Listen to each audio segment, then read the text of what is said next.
Sige nga sir, start natin.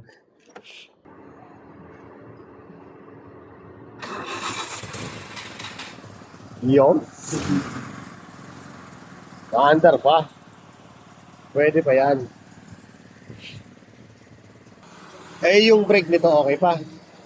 Malalim na. Malalim. Eh ba, pag preno natin di na kumagat. Kaya pa naman. Eh, try ko. Mamaya Sige, tatry ko muna.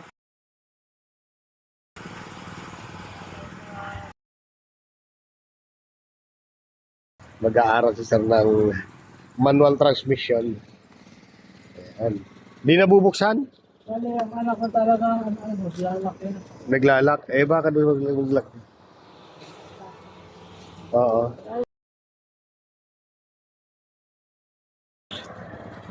Try mo.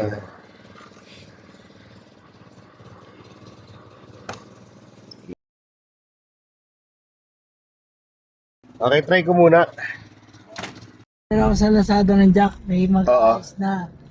Kasi Ano alam ko problema? talaga, tinanggal na yung brake nito doon sa likod. Ano ang problema nito? Lusot ang brake. Wala ito na mo ha. Baba ang handbrake. Nagbe-brake naman siya, kaya lang. Okay. Tignan mo, patatakbin ko. Okay, tatakbin natin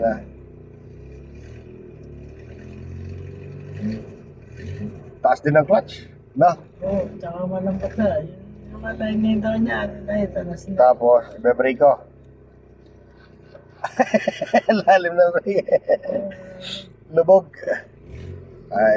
Pag mabilis ang takbo mo nito, yan natin ha. Takbo na. Ibe-brake ko. Na-brake naman. Brake naman.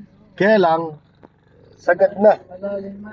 Sagad na, hindi na malalim. Talaga sagad na sa ano. Hindi pa naman ako sanay na. Ayan naman natin to. Ikot-ikot muna tayo dito.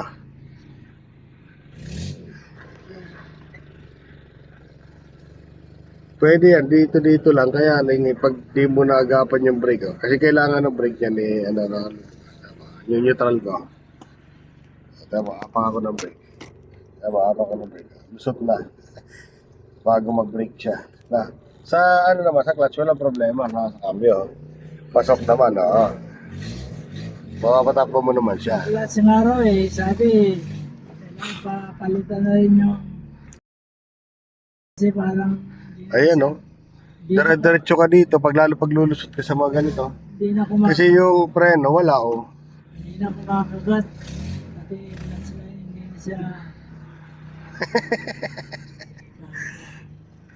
Delicate siguro naman. hindi ako talaga makumpiyansa sa Aayusin mo muna ang brake nito, sir. kasi Hindi pwedeng, to. tayo mag-highway pati niya. Hindi ka makapag-highway pati.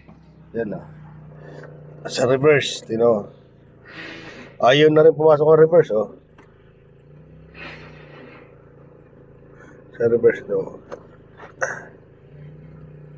Ayun, pinakadulo. Hindi mo pwedeng pagsapalaran yung mo rin, sarili mo dito kahit yung talagang magaling ka na mag-drive o Sir, Sige, akong bala. Sige lang. Iano ko lang, ayusin ko lang. sa kahapon niya, sana tatawagan na kita kung ano, kasi Gigilid ko na lang. mekaniko. Baka naman ako, sabi ko na kaya na schedule na Saan ang tapat ito, sir? Yung uso dito sa poste. Okay. Si Dana, Okay na tayo. Lusot, Nasa baba na,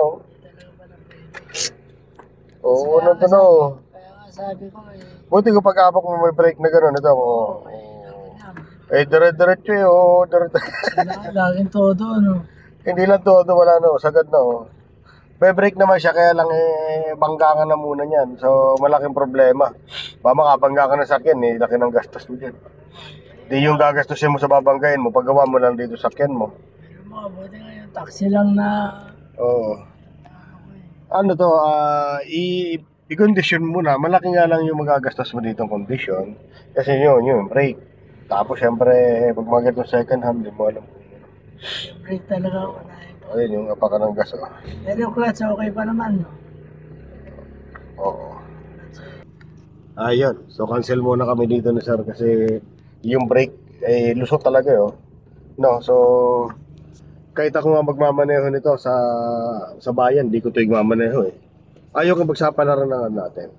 What more na mag-aaral tayo. Kasi pag estudyante, kagaya mo na mag-aaral, yung muscle memory hindi fully developed. Yung diskarte wala pa kasi zero knowledge ka nga, hindi mo na ano. So, dire-diretso ka niyan. So, pwede ka mabangga mo yung sakyan o tao, di lalo laki ng gastos. Hindi pwede makipagsapalaran tayo ng gano'n. So, isa sa mga part ng obligasyon ng isang driver sa yung blow bagets, yung kailangan yung brakes, inaayos natin yan bago natin patakbo yung sakyan. Responsibility natin yan eh. No, so wag natin i-risk ang natin buhay para parehas.